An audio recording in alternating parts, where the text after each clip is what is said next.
हरिओम विद्यार्थियों, आज मैं आप लोगों के बीच कविता प्रियतम की व्याख्या हेतु उपस्थित हुई हूँ। इस कविता के रचयिता महान साहित्यकार सूर्यकांत त्रिपाठी निराला जी हैं। सूर्यकांत त्रिपाठी निराला जी का जन्म बंगाल के महिषादल राज्य में हुआ था। निराला जी ने घर पर रहकर ही संस्कृत, बंगला और अंग्रेजी भाषा का अध्ययन किया। वे बहुमुखी प्रतिभा के साहित्यकार थे। उनका देहांत 1961 ईस्वी में हुआ। इनकी प्रमुख रचनाएं हैं गीतिका, परिमल, नए पत्ते, सरोज स्मृति आदि। प्रस्तुत कविता प्रियतम में कवि ने भगवान विष्णु तथा नारद मुनि से संबंधित एक पौराणिक कथा के माध्यम से यह सिद्ध करने का प्रयत्न किया है कि जीवन में अपने कर्तव्यों तथा उत्तरदायित्वों को निभाने वाला व्यक्ति ही श्रेष्ठ है तथा वही ईश्वर को प्रिय है। इस कविता में भगवान विष्णु ने उस किसान को अपना प्रिय भक्त माना है जो सुबह से शाम तक खेती करते हुए अपने सांसारिक कर्तव्यों का निष्ठापूर्वक निर्वाह करते हुए दिन में केवल 3 बार अपने इष्ट देव के मधुर नाम का स्मरण करता है। अब हम कविता की एक एक पंक्तियों को अर्थ सहित समझेंगे। कविता इस प्रकार है। एक दिन विष्णु जी के पास गए नारद जी। पूछा, मृत्यु लोक में कौन है पुण्य श्लोक भक्त तुम्हारा प्रधान? विष्णु ने कहा, एक सज्जन किसान है, प्राणों से प्रियतम, उसकी परीक्षा लूंगा। हंसे विष्णु जी सुनकर यह कहा कि ले सकते हो। कठिन शब्दों के अर्थ को समझेंगे। प्रियतम सबसे अधिक प्रिय, मृत्यु लोक पृथ्वी अथवा संसार, पुण्य श्लोक नामी अथवा प्रसिद्ध, प्रधान मुख्य। इस कविता के माध्यम से निराला जी ने आडंबरों से परे सरल जीवन जीने पर बल दिया है।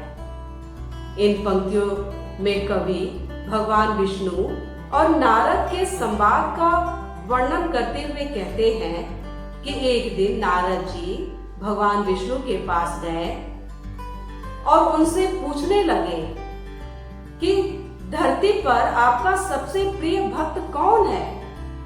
इस पर विष्णु भगवान ने कहा कि एक सज्जन किसान मेरा सबसे प्रिय भक्त है। ऐसा सुनकर नारद जी बोले कि फिर तो मैं उसकी परीक्षा लूंगा और पता करूंगा कि वह क्यों आपका सबसे प्रिय भक्त है। यह सुनकर विष्णु भगवान हंसने लगे और उन्होंने नारद जी से कहा कि तुम अवश्य ही परीक्षा ले सकते हो। कविता की अगली पंक्ति इस प्रकार है। नारद जी चल दिए, पहुंचे भक्त के यहाँ। देखा हल जोतकर आया वह दोपहर को। दरवाजे पहुंचकर राम जी का नाम लिया। स्नान भोजन करके फिर चला गया काम पर। शाम को आया, दरवाजे फिर नाम लिया। प्रातः काल चलते समय एक बार फिर उसने मधुर नाम स्मरण किया। भावार्थ इस प्रकार है। इन पंक्तियों में कवि कहते हैं कि जब नारद जी भगवान विष्णु के परम भक्त के घर पहुंचे तो देखते हैं कि वह किसान खेत में हल जोतकर दोपहर के समय अपने घर लौटा और लौटते ही उसने घर के दरवाजे पर भगवान राम का नाम लिया।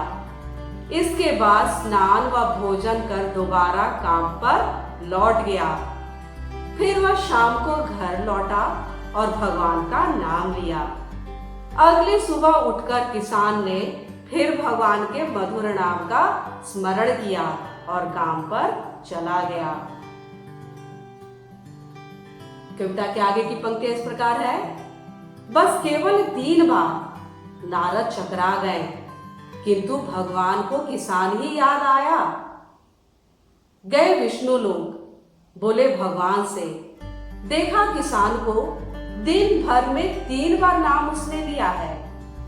इन पंक्तियों में कवि कह रहे हैं कि नारद जी ने जब उस किसान को पूरे दिन में केवल 3 बार भगवान का नाम लेते हुए सुना तो वे चकरा गए और हैरान होकर सोचने लगे कि भगवान विष्णु को उनका केवल 3 बार नाम लेने वाला यह किसान ही इतना प्रिय क्यों है।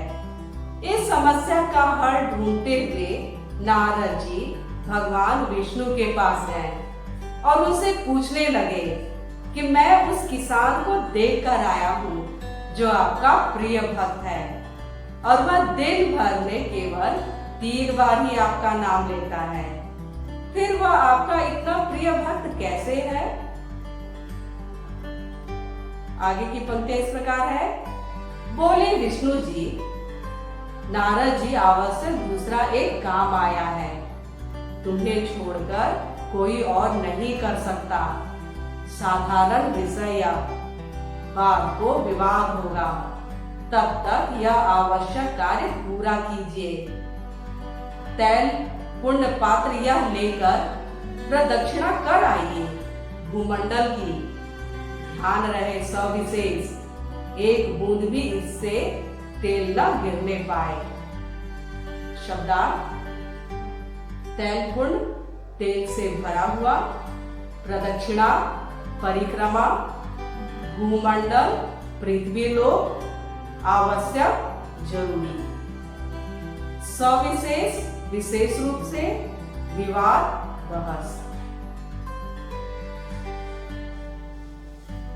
इन पंक्तियों में कवि कह रहे हैं कि भगवान विष्णु जी नारद जी से कहते हैं कि नारद जी एक दूसरा जरूरी काम आ गया है जिसे आपके सिवाय कोई और नहीं कर सकता है, इसलिए वह किसान मेरा प्रिय भक्त क्यों है, इस साधारण सी बात पर बाद में चर्चा की जाएगी।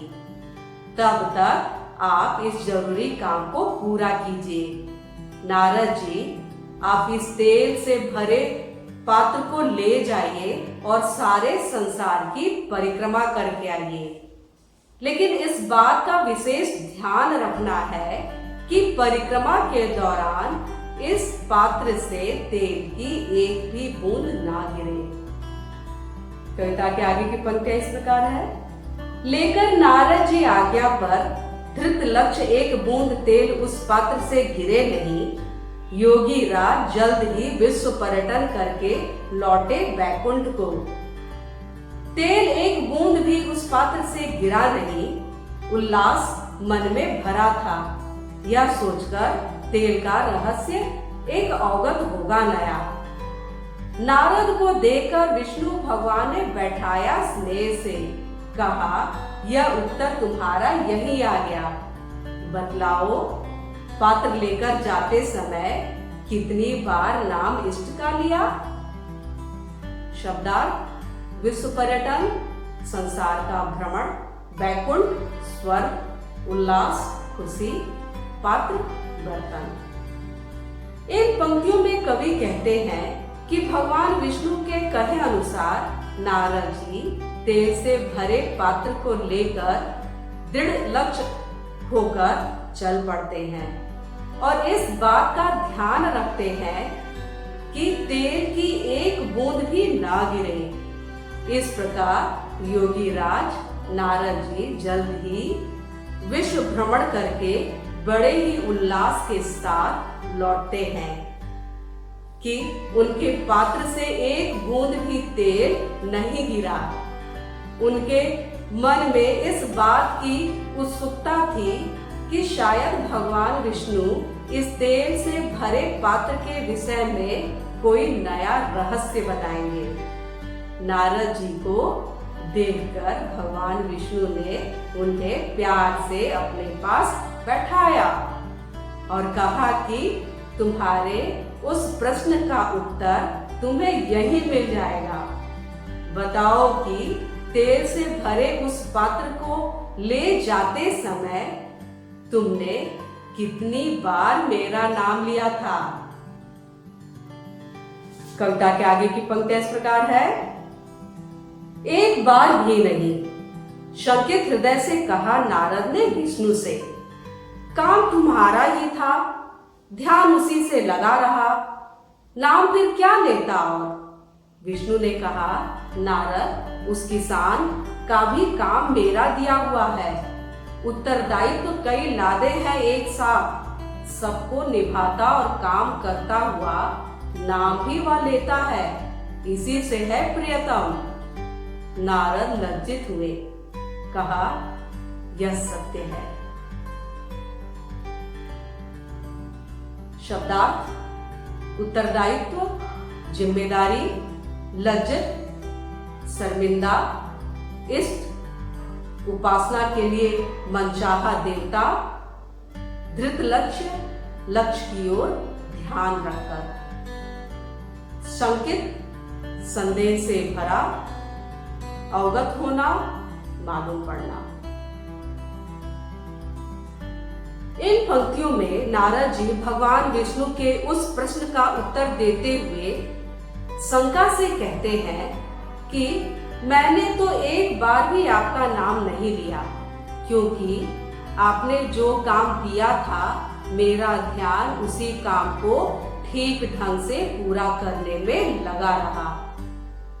फिर मैं भगवान का नाम कैसे लेता?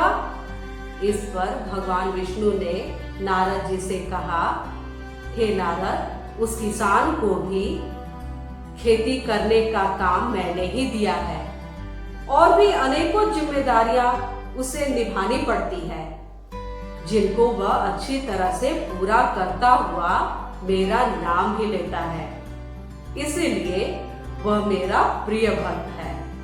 ऐसा सुनकर नारद जी बहुत शर्मिंदा हुए और फिर कहने लगे कि आप सत्य ही कहते हैं कि जो व्यक्ति अपने दैनिक कार्यों को पूरा करते हुए भगवान का नाम लेता है वही परम भक्त कहलाता है।